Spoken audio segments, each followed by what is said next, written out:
एक दिन राजा विक्रमादित्य शिकार खेलते खेलते एक ऊंचे पहाड़ पर आए। वहां उन्होंने देखा एक साधु तपस्या कर रहा है। साधु की तपस्या में विघ्न नहीं पड़े। यह सोचकर वे उसे श्रद्धापूर्वक प्रणाम करके लौटने लगे। उनके मुड़ते ही साधु ने आवाज दी और उन्हें रुकने को कहा। विक्रमादित्य रुक गए और साधु ने उनसे प्रसन्न होकर उन्हें एक फल दिया। उसने कहा, जो भी इस फल को खाएगा तेजस्वी और यशस्वी पुत्र प्राप्त करेगा। फल प्राप्त कर जब वे लौट रहे थे तो उनकी नजर एक तेजी से दौड़ती महिला पर पड़ी। दौड़ते दौड़ते एक कुएं के पास आई और छलांग लगाने को उद्यत हुई। विक्रम ने उसे थाम लिया और इस प्रकार आत्महत्या करने का कारण जानना चाहा। महिला ने बताया कि उसकी कई लड़कियां हैं, पर पुत्र एक भी नहीं, चूंकि हर बार लड़की ही जनती है। इसलिए उसका पति उससे नाराज है और गाली गलौज तथा मारपीट करता है। वह इस दुर्दशा से तंग होकर आत्महत्या करने जा रही थी।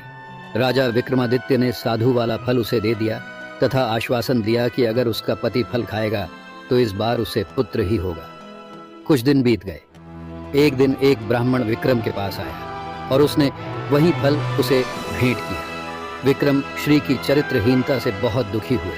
ब्राह्मण को विदा करने के बाद वे फल लेकर अपनी पत्नी के पास आए और उसे वह फल दे दिया।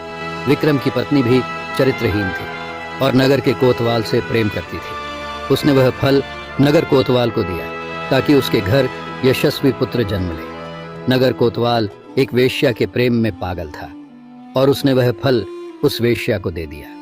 वेश्या ने सोचा कि वेश्या का पुत्र लाख यशस्वी हो तो भी उसे सामाजिक प्रतिष्ठा नहीं प्राप्त हो सकती है।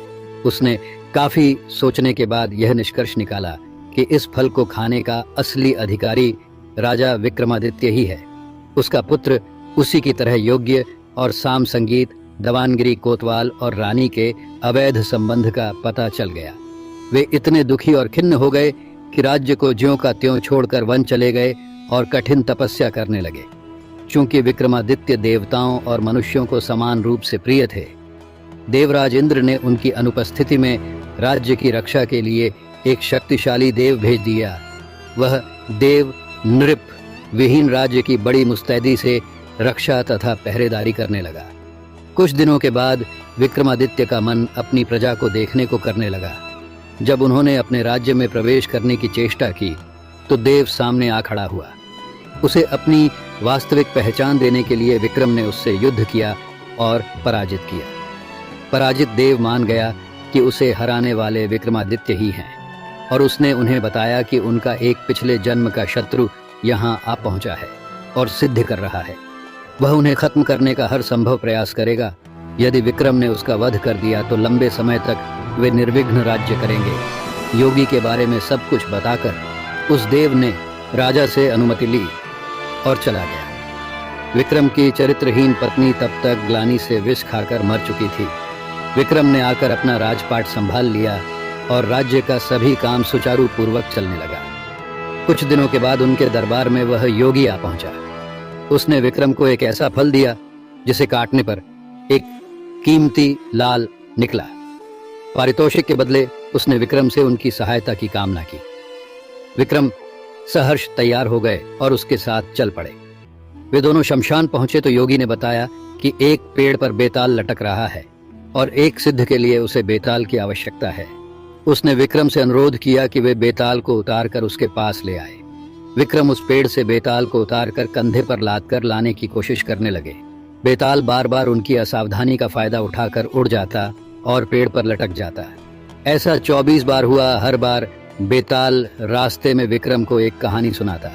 25वीं बार बेताल ने विक्रम को बताया कि जिस योगी ने उसे लाने भेजा है वह दुष्ट और धोखेबाज है।